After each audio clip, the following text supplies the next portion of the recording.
Hola amigos, bienvenidos a Historias de Años. Yo soy Pedro y en esta ocasión vamos a hablar del año 1994. En 1994 todo el mundo sufrió cambios importantes políticamente hablando. En México se volvió un verdadero caos el acontecer social y político y el Mundial de Fútbol dejó un sabor bastante agridulce.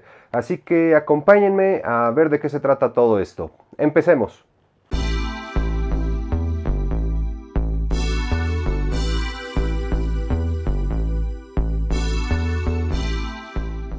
Vamos a comenzar con una buena noticia, y es que en Sudáfrica se llevaron a cabo elecciones libres y multirraciales, terminando con lo que se conoció como el apartheid, y esto dio como triunfador a el ahora difunto Nelson Mandela. En Europa, Suecia, Finlandia y Austria se incorporaron a la Unión Europea, lo que dio lugar a la Europa de los 15, como se le llamó durante muchos años. En Colombia, Chile, Panamá, Honduras, Colombia, Italia y Países Bajos hubo nuevo presidente o primer ministro, según sea el caso, por mencionar algunos de los cambios que hubo por todo el mundo. Por otro lado, los primeros ministros de Jordania e Israel firmaron un acuerdo de paz entre ambas naciones. Mientras tanto, en la Ciudad del Vaticano, el Papa Juan Pablo II publicó un documento en el que se prohibiría la militancia sindical y política a todos los sacerdotes del mundo. Pero ahora sí vamos a entrar un poco más de lleno a lo que sucedió aquí en México, porque las cosas definitivamente se volvieron un caos total. El 1 de enero, en el estado de Chiapas, el Ejército Zapatista de Liberación Nacional se alzó en armas, a lo cual el gobierno arremetió con 15,000 unidades de la milicia. Principalmente se exigían leyes que favorecieran el uso de la tierra por parte de los indígenas de aquel estado, que recordemos es de los más pobres de toda la República Mexicana, así como igualdad social y política, por supuesto. Peticiones más que razonables y que lamentablemente se fueron quedando en el olvido con el paso de los años. Pero bueno, esa es otra historia. Ese mismo día, el 1 de enero, entró en vigor el Tratado de Libre Comercio de Norteamérica entre Canadá, Estados Unidos y México, muy criticado por algunos y alabado por otros. A final de cuentas, eso abrió bastante la economía del país en términos de intercambio de bienes y sobre todo teniendo en cuenta que México es un país absolutamente consumidor de los productos estadounidenses, que si funcionó correctamente o no, eso también ya es otra historia. De igual manera, México, Colombia y Venezuela formaron el Grupo de los Tres, que se trataba también de un tratado de libre comercio entre dichos países. En un suceso que marcó la historia moderna de México, tuvimos el asesinato de Luis Donaldo Colosio, quien era candidato por el PRI para la presidencia de México en las elecciones que se llevarían a cabo más tarde en 1994. En su lugar quedó Ernesto Zedillo Ponce de León, quien a la postre se convertiría en presidente de México entre 1994 y 2000, hasta que por fin se terminó con la dictadura del PRI, que duró más de 70 años en el año 2000. En diciembre el peso cayó de estar en 3.50 por dólar a 6.50, lo cual desembocó en que toda la economía se viniera abajo, y no solo la de México, sino la de toda Latinoamérica, lo que fue conocido como efecto tequila. Para quienes vivieron aquella época, sin duda fue un momento muy difícil, ya que el país no contaba con un sostén económico que le permitiera desarrollarse durante ese periodo de los 90. Se quiso ocultar mucho, pero al final me parece que eso fue lo que detonó en que 6 años más tarde se cambiara del partido tradicionalmente gobernante a uno nuevo, una oposición. En otras cuestiones, el volcán Popocatépetl hizo una explosión que tuvo un radio de 25 kilómetros, lo cual hizo que toda la Ciudad de México se llenara también de ceniza. Para quienes vivieron ese día recordarán todos los automóviles cubiertos en ceniza.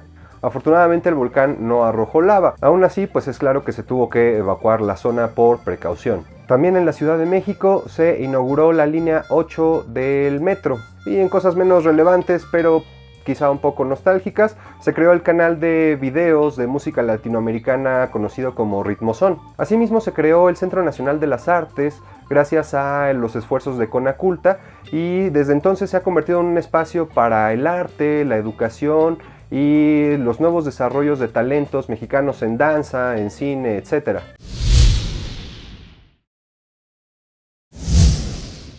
Bueno, siempre me da nostalgia recordar mi niñez, pero creo que es la etapa más linda de todo ser humano.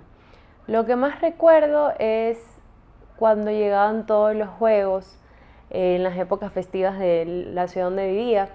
Y yo me iba con mi hermana y jugábamos, nos quedábamos hasta tarde. Y había juegos que quizás ahora no existen, pero esa época era como que la más esperada. También recuerdo muchísimo en mi niñez, mi papá nos hizo una casa en un árbol. Entonces era súper lindo porque abajo estaba la cocina. Entonces cocinábamos todos los primos y subíamos literal, le llamamos como que la casa del árbol. Entonces era una vivencia como que tan inocente, tan maravillosa. Entonces creo que todo el hecho de compartir con tus primos, de jugar a la comidita, del el profesor y los alumnos, es lo que como que más me recuerda de mi niñez. ¿Sabes qué? Ahorita conectando las cosas, de hecho que ahorita me encuentro haciendo la maestría en gastronomía, siempre jugué a la cocina, o sea, siempre, como te decía, en la casa del árbol de abajo teníamos una cocina, pero también como que hacíamos cosas y hacíamos como que jamón con queso y sándwiches y cosas así, pero como que siempre era como que ya está la comida. Y también hicimos otra casa con mis papás, o sea que literal hicimos los dos. Y también jugamos a la casita, que las muñecas, que la cocina, pero si lo puedo definir, jugamos siempre a la cocina. Bueno, me acuerdo muchísimo que en mi época todas las calles eran de tierra.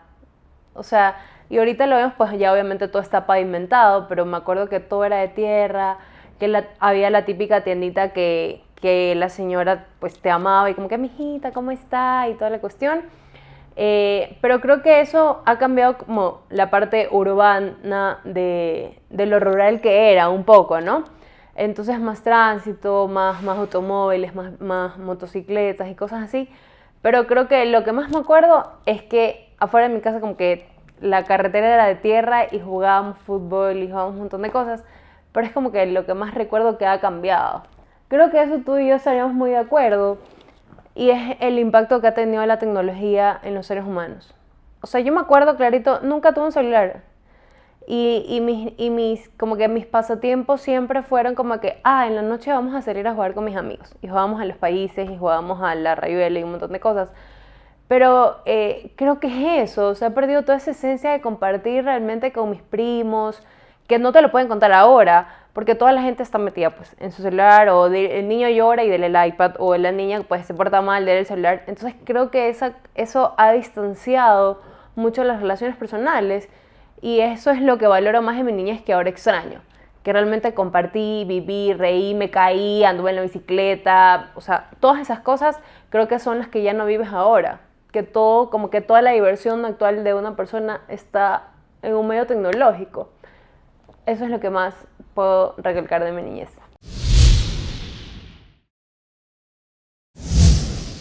Una construcción espléndida se creó entre Inglaterra y Francia. Me refiero al Eurotúnel, que conectó estos dos países con una longitud de más de 50 kilómetros.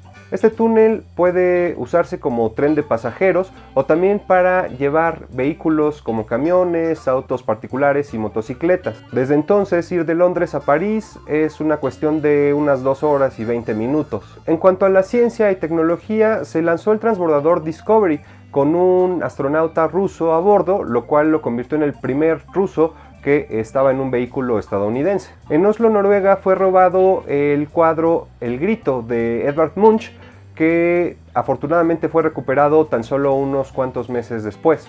Y ahora sí vamos a hablar de la 15ª edición de la Copa Mundial de Fútbol que se llevó a cabo en los Estados Unidos. Brasil se coronó en el torneo tras vencer a Italia en la final. El partido quedó 0-0 en tiempo regular, pero se fueron a los penaltis y Brasil ganó. Se destacaron jugadores como Romario o Bebeto, e incluso podemos ver a Ronaldo en el equipo, aunque él todavía era muy joven. Sin embargo, las noticias que acapararon los medios y las miradas de todos fue una, la de Diego Armando Maradona, quien dio positivo en el antidoping al enfrentar al equipo de Nigeria, por lo cual fue expulsado del torneo. Y la otra fue una lamentable tragedia que ocurrió en Colombia, cuando asesinaron al jugador Andrés Escobar solo porque había metido un autogol en el partido que Colombia disputó frente a los Estados Unidos, y por lo cual quedó eliminado de la segunda fase. Este tipo de fanatismos sin dudas están completamente fuera de lugar.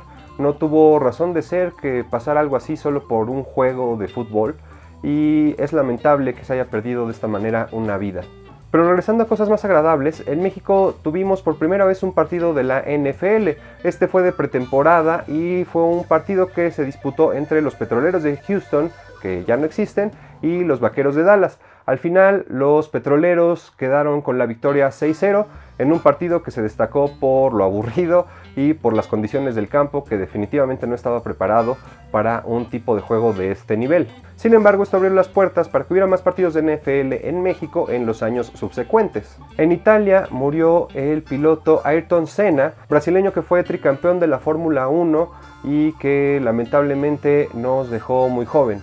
Y ahora por el lado de los videojuegos, tuvimos la sorpresa de que Sony lanzó la primera PlayStation, la cual se convirtió a la larga en la consola más exitosa de su generación. Así que de tajo golpearon fuertemente a Nintendo, que hasta entonces era el rey. Mientras tanto, Nintendo, junto con Rare, sacó a la venta Donkey Kong Country para la Super Nintendo, el cual fue un gran éxito debido a sus excelentes gráficos en 3D pre-renderizados. Una verdadera joya que destaca no solamente por sus gráficos, sino por su jugabilidad, que aumenta en dificultad de forma bastante divertida, y así como la música, que también es un gran soundtrack, se los recomiendo ampliamente. La empresa Blizzard sacó a la venta Warcraft Orcs and Humans, que fue el lanzamiento de su popular saga Warcraft, que hoy en día ha vendido millones y millones, no solamente en juegos de mesa o videojuegos, sino hasta en películas y libros. También 1994 es el año que marcó el inicio de un navegador para internet llamado Netscape. Para los más jóvenes seguramente esto no querrá decir nada, pero quienes vivieron los 90s se podrán acordar claramente de que fue el que se utilizaba como alternativa a Internet Explorer. Es decir, fue el primero que le puso cara a un gigante de Microsoft. El 8 de abril encontraron el cuerpo de Kurt Cobain, líder y vocalista de la banda de grunge Nirvana. Aparentemente él se había suicidado con una escopeta el día 5 de abril. Fue un suceso definitivamente lamentable, ya que estaba en el pico de su carrera y había conseguido grandes logros y sobre todo muy buena música. Cobain entró así al fatídico Club de los 27. Músicos súper famosos que murieron a los 27 años de edad, como Jimi Hendrix, Janis Joplin o Amy Winehouse, por decir algunos. En este año se crearon dos grupos que posteriormente se convirtieron en referentes de toda una generación. Hablo de los alemanes de Rammstein y de los ingleses de Muse. Entre los mejores álbumes que pudimos escuchar en aquel año tenemos The Sign de Ace of Base, tenemos Dookie de Green Day, Red de Café Tacuba, Parklife de Blur, Definitely Maybe de Oasis, Life Through This de Hole, el Unplugged de Nirvana, que salió después de la muerte de Cobain y que probablemente ha sido el Unplugged más memorable de todos los tiempos, así como Music for the Gilded Generation de The Prodigy y Superunknown de Soundgarden. Verdaderamente muy buenos álbumes. La canción más escuchada de aquel año fue justamente The Sign, perteneciente al álbum homónimo de Ace of Base. En cuanto a la televisión, tuvimos dos estrenos importantísimos en aquella década. Por un lado Friends, que a la fecha sigue teniendo muchísimos fans por todos lados, y por otro lado ER. En el cine pudimos ver El Rey León, la película animada de Disney, así como Forrest Gump, Pulp Fiction, La Máscara y The Shawshank Redemption. De igual manera, la aclamada Natural Born Killers de Oliver Stone y con guión de Tarantino. En este año murieron el escritor estadounidense Charles Bukowski, el actor César Romero, que dio vida al Joker en la serie de los 60s de Batman, el divertidísimo escritor y dramaturgo Eugene Ionesco y el expresidente estadounidense Richard Nixon, así como los mencionados Ayrton Senna, Andrés Escobar, Kurt Cobain, entre obviamente muchas otras personas. Entre las figuras que nacieron en 1994 tenemos a Dakota Fanning, Justin Bieber, Bad Bunny, Maluma y Harry Styles. La gasolina en México estaba a 1.35 pesos por litro. Esto antes de diciembre. Después de la devaluación obviamente cambió y se cayó este número. De igual manera el dólar estaba en 3.50 más o menos y se cayó hasta 6.50 para el final del año. Bueno amigos, pues espero que les haya gustado este video. Si es así, suscríbanse y denle un like, compártanlo con sus amigos. Seguramente conocen personas que han nacido en este año y les podría ser útil saber este tipo de historias y datos. Así que nos vemos a la otra. Yo soy Pedro. Bye.